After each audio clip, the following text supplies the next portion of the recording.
This is an old topper Johnny Lightning pipe dream casting. Obviously, it's been played with a little in its time, but it's not in that bad a shape. But it's definitely one of the oddest looking castings out there. It's, well, there's not a lot of style to it, and it's kind of ugly, but I really like it. Now, these came with an accessory pack that included a nose cone you could throw on it, an engine you could throw on it. That's why there's the holes on the tops of the body there. There are oversized wheel doughnuts you could put on it. There's a cover for where the canopy is. And a set of, as I recall, there were flame decals you could throw on it. So those were the accessories, or you could keep it stock without any of those. Now, out of that accessory pack, all I have is the nose cone. So I do make use of that. You see the big hole in the back of the casting there? It's just odd. It has those little tiny wheels on it. I guess that's why they sold the doughnuts. There's 4 pins holding it together, 2 at the front and 2 on those back fins. The 2 on the back are so shallow that I can't even use them. So I use the 2 posts at the front to keep it together.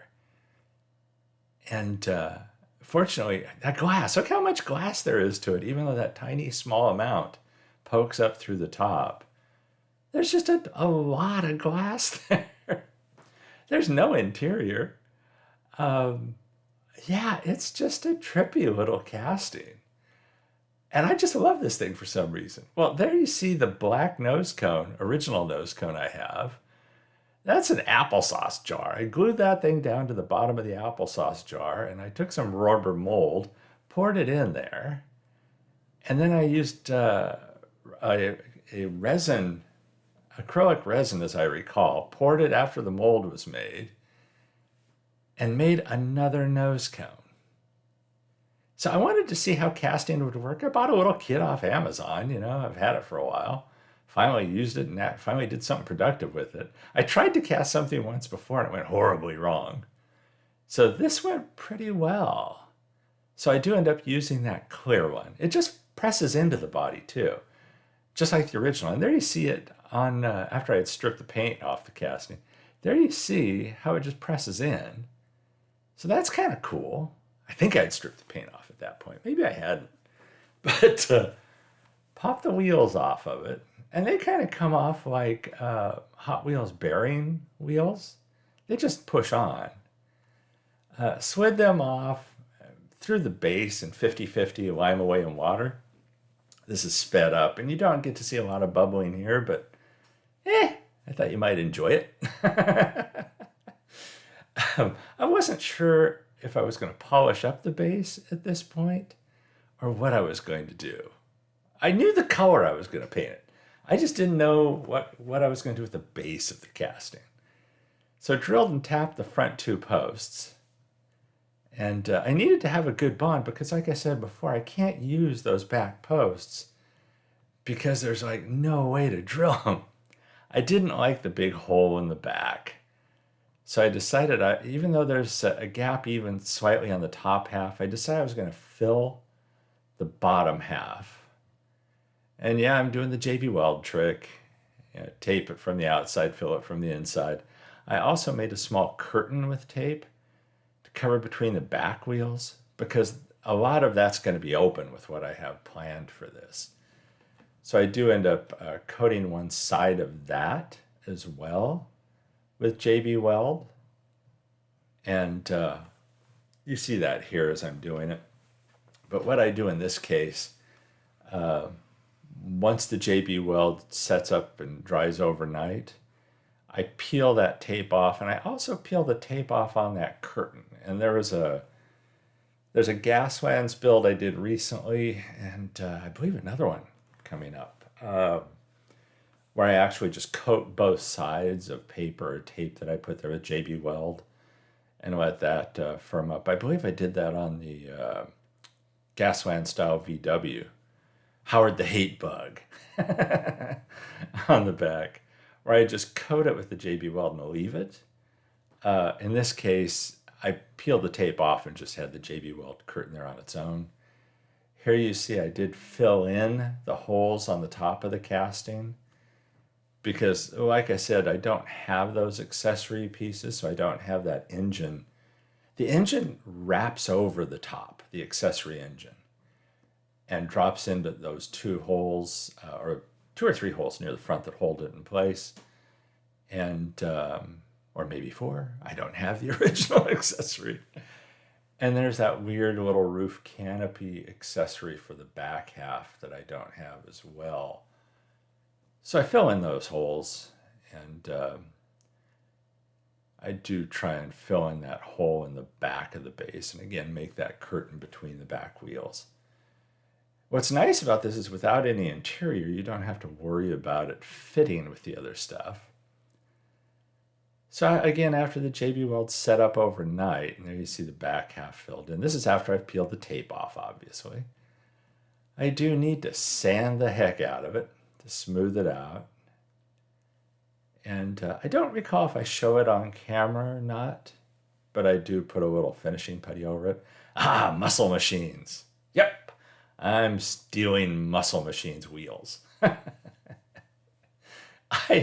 I picked up a bunch of Muscle Machine castings a while back, cheap, because I love the wheels. And I'm always trying to throw them on stuff. So I threw them on this. I thought they'd fit those openings perfectly. Well, they fit the front perfectly, the back. And I'm mounting them, the axles under the base because they are quite a bit larger.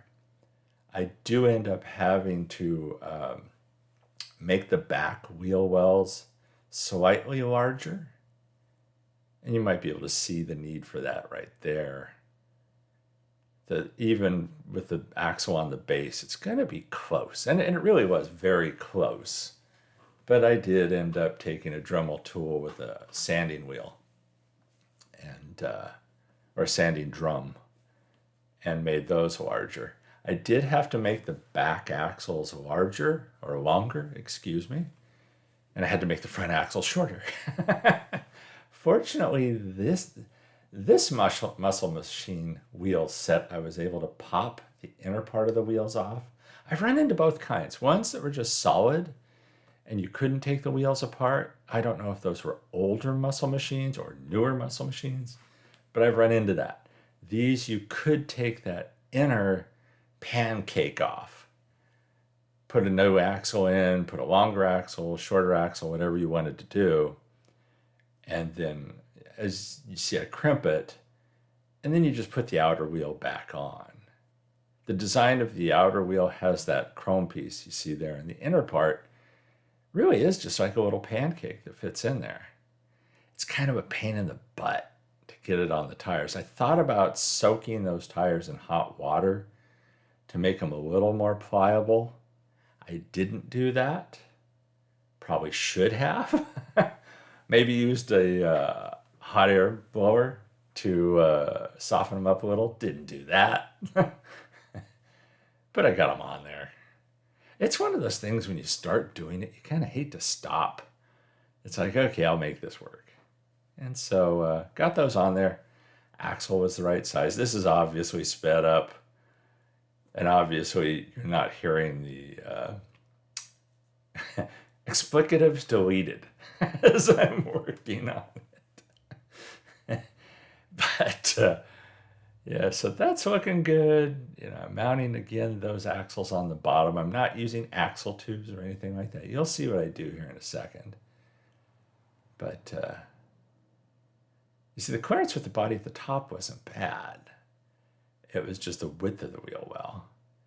And since I had the muscle machine out, I decided, yeah, I'm stealing the engine off that muscle machines too.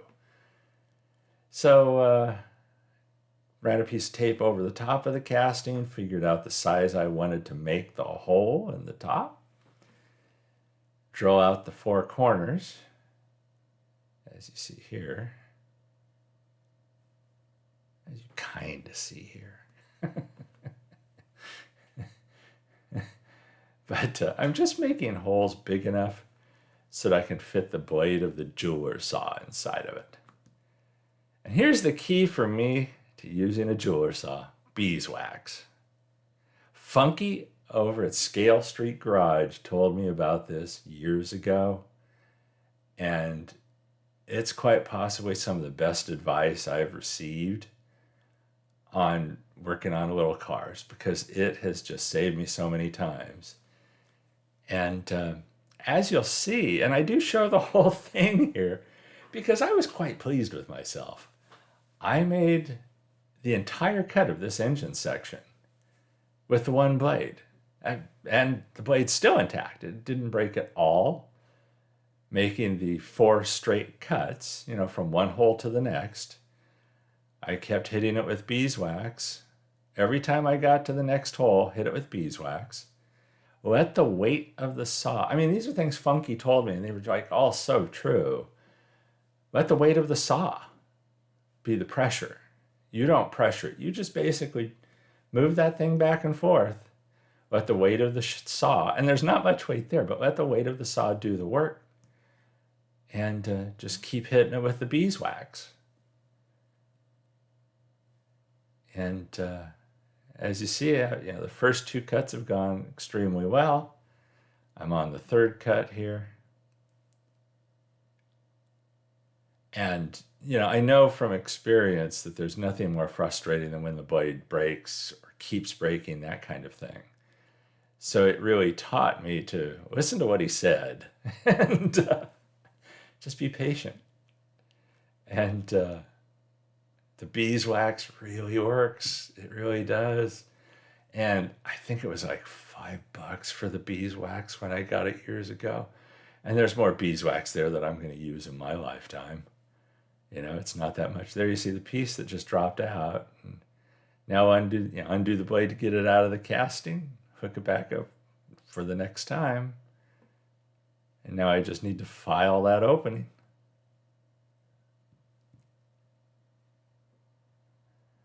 Yeah, pretty darn pleased. And yeah, I had to show that full video uncut because damn, it went well. And kind of like, yeah, see, it can be done. Yeah, no, I should have just cut through it, but hey. Now the engine, I wanted it to be popping out through the top. So yeah, that was the reason for cutting that hole. So I'm going to stick a piece of styrene underneath it. I did alter the front of the engine a little bit to make it fit at the right height that I wanted. I didn't want this styrene to be too low in there. And so cut that down to size. And this was actually a pretty thick piece of styrene. It's just a scrap I had laying around. And it's just another one of those cases where, there are no scraps. You keep everything. And at some point, it'll come in handy. And that's what this did. This was a scrap. And it's just a matter of cutting it down to size, get it where I want it, and, check and recheck and double check and triple check. And you'll see here, I check the engine, make sure it's going to look the way I want it if that's the spot.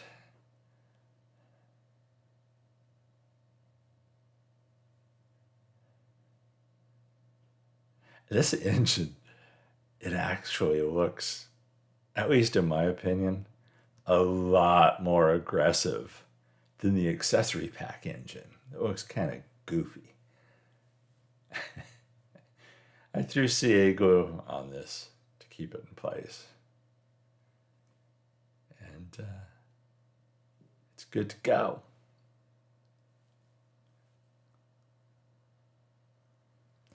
Yep, Purplicious. Tester's Extreme Lacquer. I love the Purplicious color, and I couldn't resist using it on this. As you see here, I masked off where the axles were going to go before I painted it. I cut grooves into the casting using a file, and then hit the base and the top with Purplicious. Hit where the axles are going to go with a touch of CA glue. Not much. It's just to tack it in place. Did that for both axles. Here I have another one of the pipe dream castings, and I wanted to check that nose cone again. There you see it after I've cleaned it up a little bit. And again, it's a press fit, just like the original nose cone. And I'm pretty happy with the look. I do paint it. Yeah, you see the JB Weld coming out again, because you can never use too much JB Weld in a build. And you can quote me on that. Unless it goes wrong. I used very little of this, but I'm just making a cover for those for the axles. Just additional strength to hold it in place. Yeah, I didn't have it mounted very well on the helping hands, and it was ticking me off. So remounted it, and again, just use a very thin layer of JB Weld on there. And once that's set up, I did shoot some of the Purplicious into a cap and went over that with a brush. So the base is completely Purplicious. I think I do that off camera. I don't think I make you suffer through watching that. But sometimes doing the touchy little JB Weld stuff is the toughest. When you're just slopping it on there, it's easy. But there you see it after the Purplicious. There you see, I did not bother gauzing that. I did clean it, but I didn't bother gauzing it. So little of it shows through, and it was in such good shape. I didn't bother. I didn't care for how loose that fits. And it fits originally from the factory kind of loose. It doesn't fit up in there snug. So what I ended up doing, just for a little added appearance on it, I tack that in place using the resin pin. It just raises it up ever so slightly. And yeah, I don't think anybody would really notice it if I hadn't done it. But it was bugging me. And so I did. And I just really didn't like the loose rattle in a way of that glass either. It just needed to be a little more snug. So once that's in place,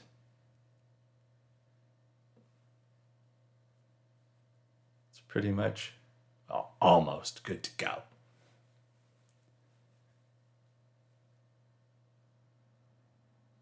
There's the whole assembly of the top and bottom. There's no interior. The two screws in the front fortunately hold the back together basically just as well as it originally was.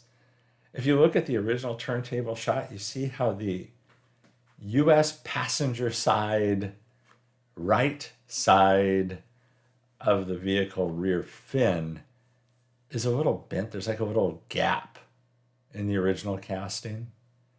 Bent's the wrong term because it was riveted together. It wasn't a super snug looking fit. And that's still there. It's just not riveted together like it was. You do see I've painted the nose cone with that chrome / aluminum silver spray that I have. I'm pretty happy with the look of that. I mean, it's kind of a funky thing they designed. And yeah, I'm just doing exactly what they did, only in chrome. So mine is just as funky as theirs is. Not any worse funky-wise.